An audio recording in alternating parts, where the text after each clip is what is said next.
Olá!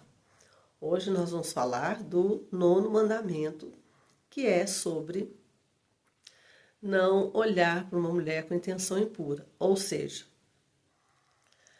o nono mandamento, ele vai nos mostrar que o desejo impuro é proibido por Deus, porque Deus vai julgar também as nossas atitudes internas. As intenções do coração, Deus vai julgar também. Aquilo que ninguém vê, mas Deus sabe que está lá.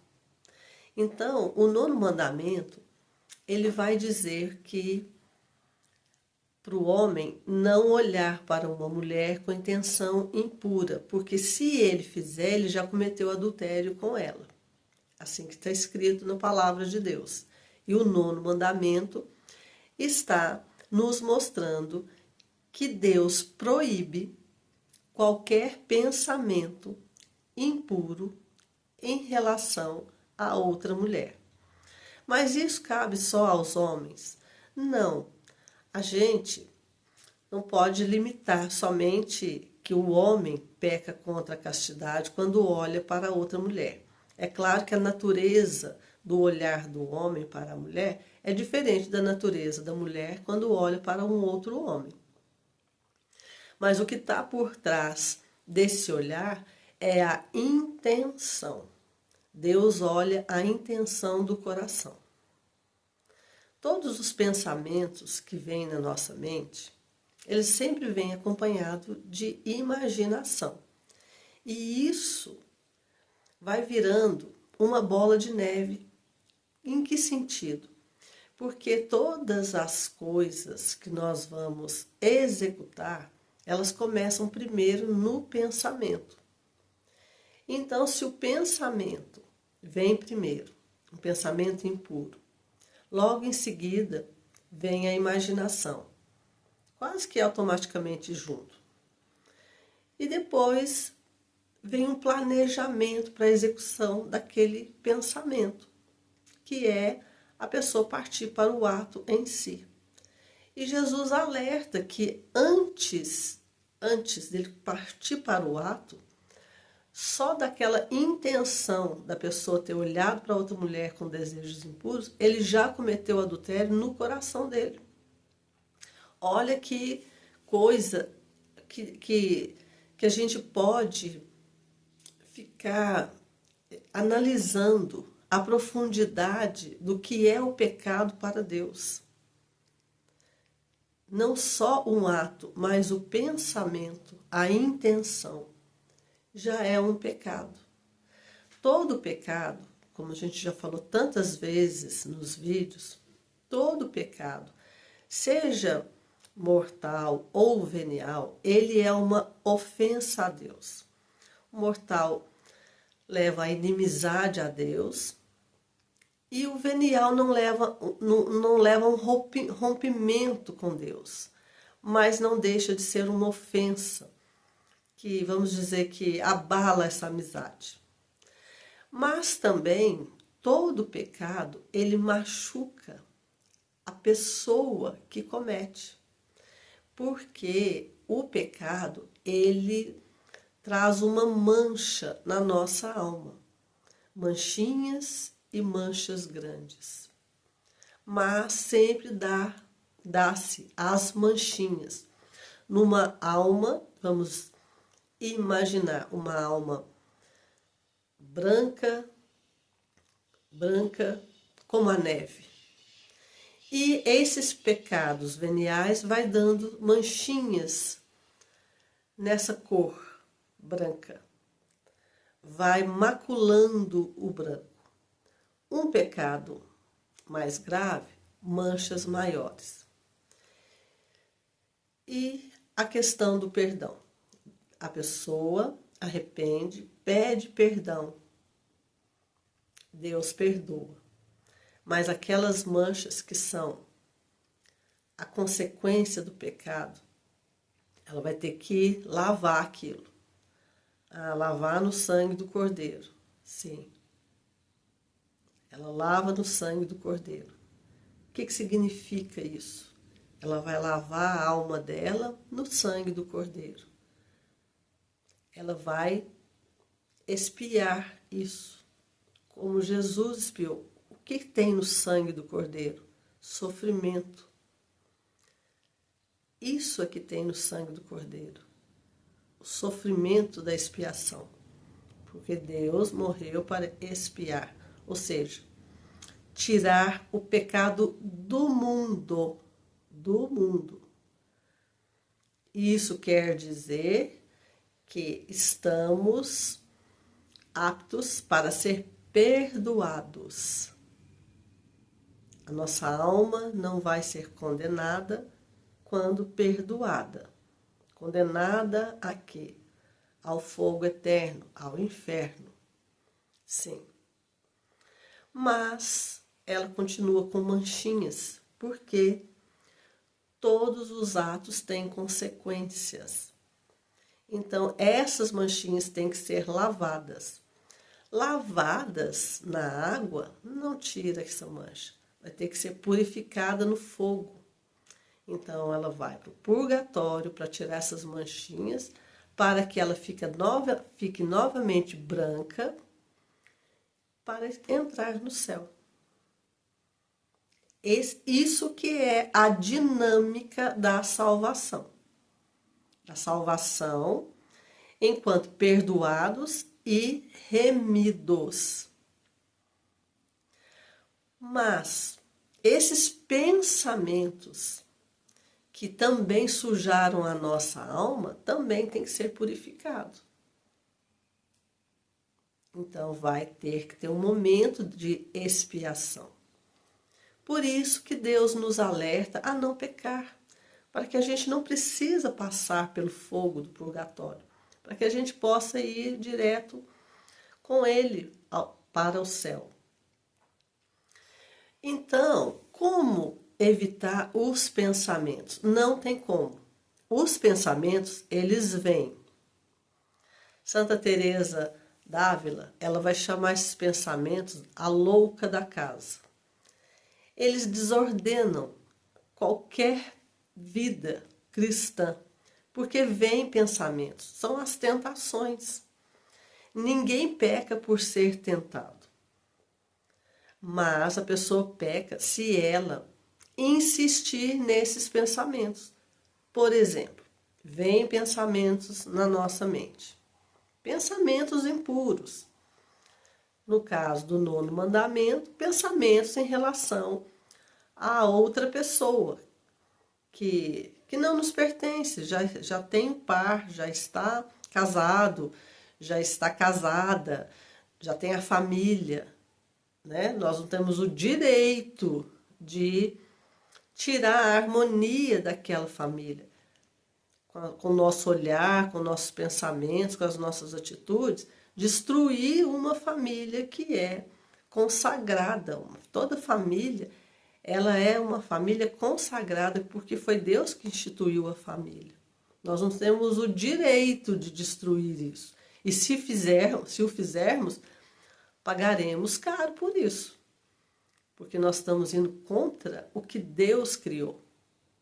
Então, nós estamos tendo como inimigo Deus, né? Então, esses pensamentos, voltando na nossa análise sobre o pensamento, eles vêm. Como que nós vamos combater? Nós vamos pensar outra coisa.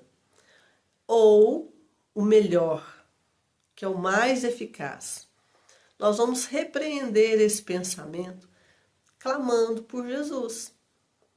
Repreender. Sai daqui, em nome de Jesus.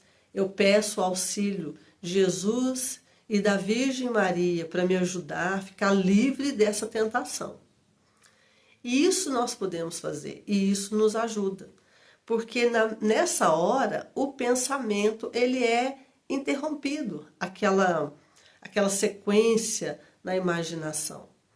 Então, imagina, se nós temos que combater o pensamento, quanto mais os atos. É uma luta. a luta contra o pecado. Pecado contra a castidade. Eu fiquei sabendo, uma pessoa me disse que ela foi à missa com o marido, ela estava na fila da comunhão. E o marido recebeu primeiro a Eucaristia e ela seria depois, mas antes tinha porque ela me falou que eu não entendi porque o marido dela tinha que estar atrás, né? Mas tinha uma mulher na frente dela. E eu perguntei por que teria uma mulher na frente dela, se ela estava na fila atrás do marido. Não, ela disse que tinha formado também uma fila paralela. Então, de modo que a mulher entrou assim, na frente dela para receber a Eucaristia. E o que aconteceu ali? Ela estava concentrada, né? Com pensamento em Jesus, porque ela ia receber o corpo de Cristo.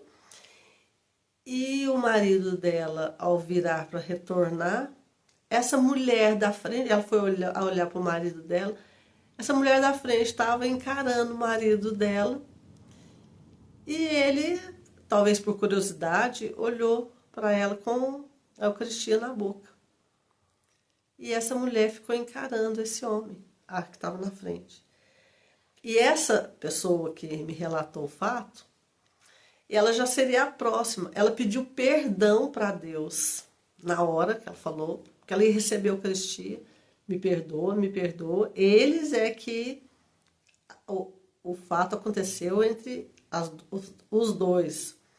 Ela pediu perdão por qualquer coisa que ela pensou ali deles, porque ela ia receber.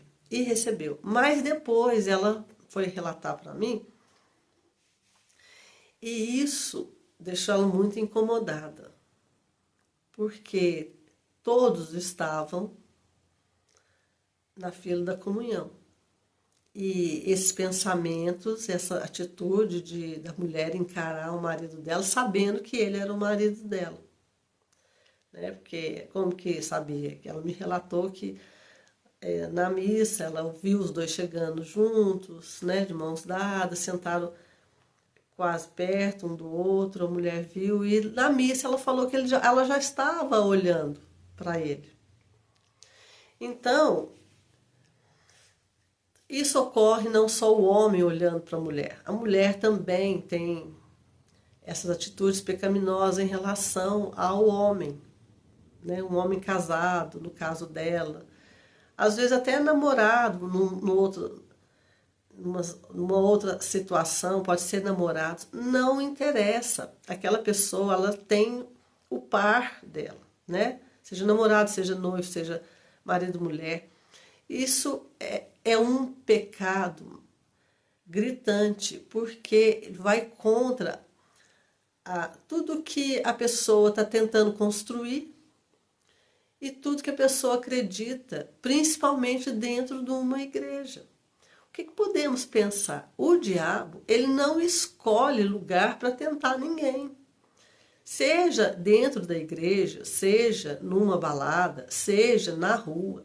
Ele não vai esperar um lugar oportuno. Ele vai tentar todo mundo. Aquela mente que abrir para esse tipo de tentação, ela vai cair nesse engodo de Satanás. Porque a nossa luta, ela não é contra as pessoas. Nossa luta é contra o diabo, que é o inimigo de Deus e também nosso inimigo. Ele quer nos fazer perder. Então, este mandamento, não cobiçar a mulher do próximo, para a mulher não cobiçar o homem da próxima, é para preservar essa instituição família. Porque a família é a base de tudo, da educação dos filhos, do projeto de Deus. E o demônio, ele quer destruir as famílias. Porque destruindo a família, ele vai destruir toda a sociedade, todo ser humano. Porque não tem como um ser humano ter uma base boa se não tiver uma família bem estruturada. E esses ataques para destruir a família, nós vemos o tempo todo. Basta ligar a TV, basta ir nas mídias. Os vídeos todos mostram adultério, fornicação o tempo todo.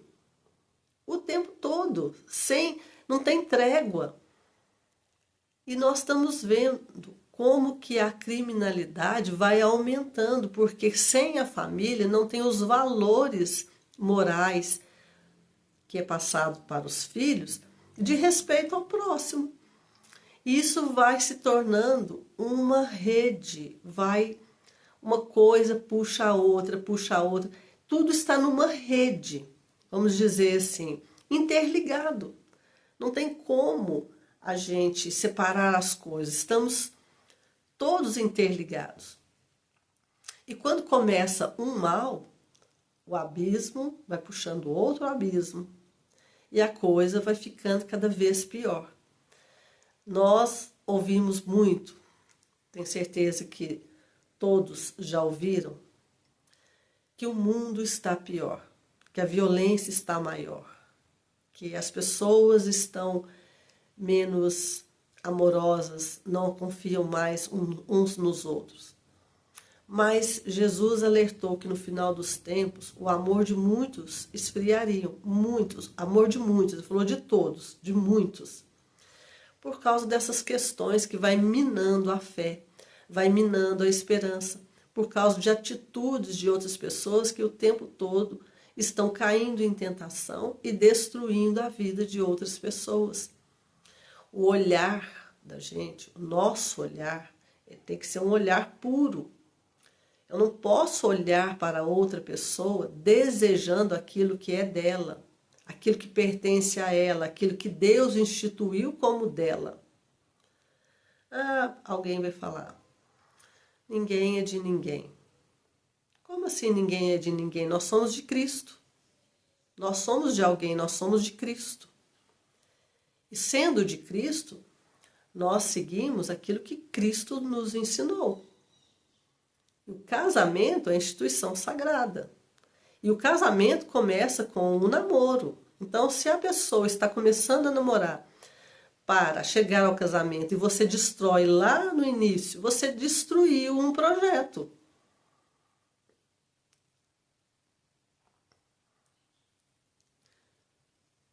O apóstolo Paulo diz que o corpo da mulher pertence ao marido e o do marido pertence à esposa. Então aí já tem um dono, segundo o apóstolo Paulo.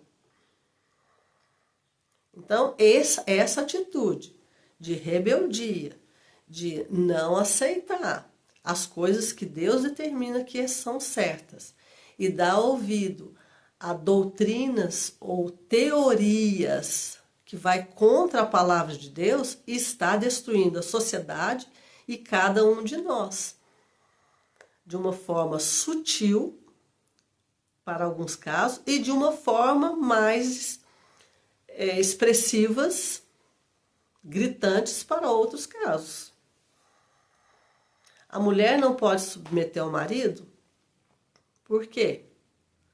Se o marido for um homem violento, claro, ela não vai submeter a uma forma de violência, mas se o marido é o provedor, é um homem que respeita a mulher, ele é um bom pai, ele ajuda a mulher nas tarefas, por que ela não pode submeter a ele? Isso é a submissão em amor.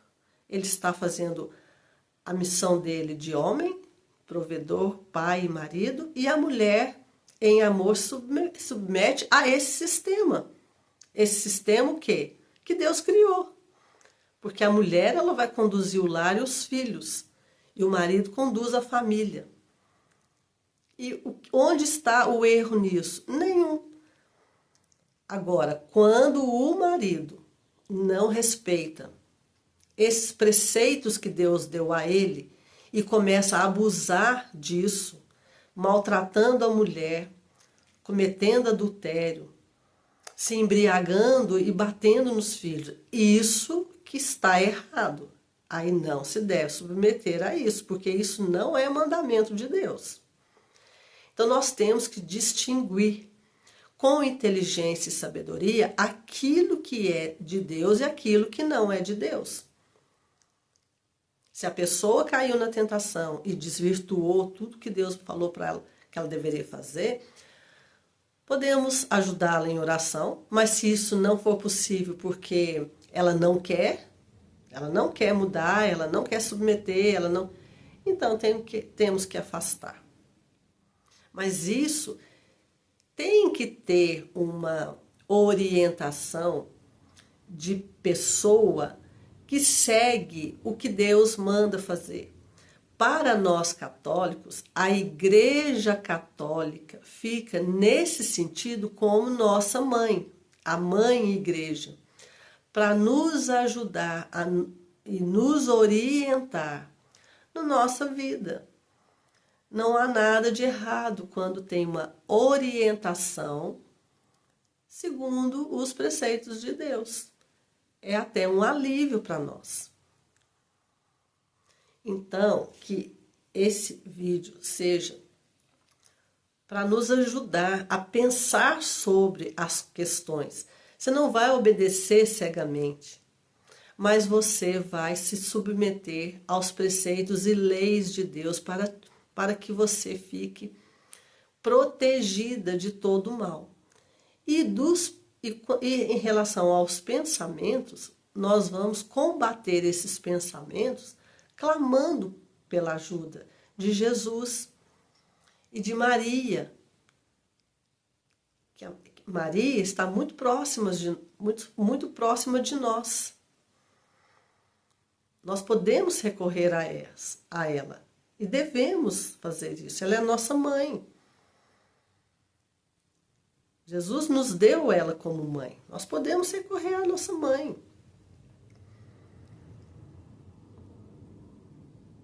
A mãe igreja, quando eu me refiro, está incluído desde os apóstolos até os dias de hoje. Isso nos ajuda e nos alivia também. Então, até mais.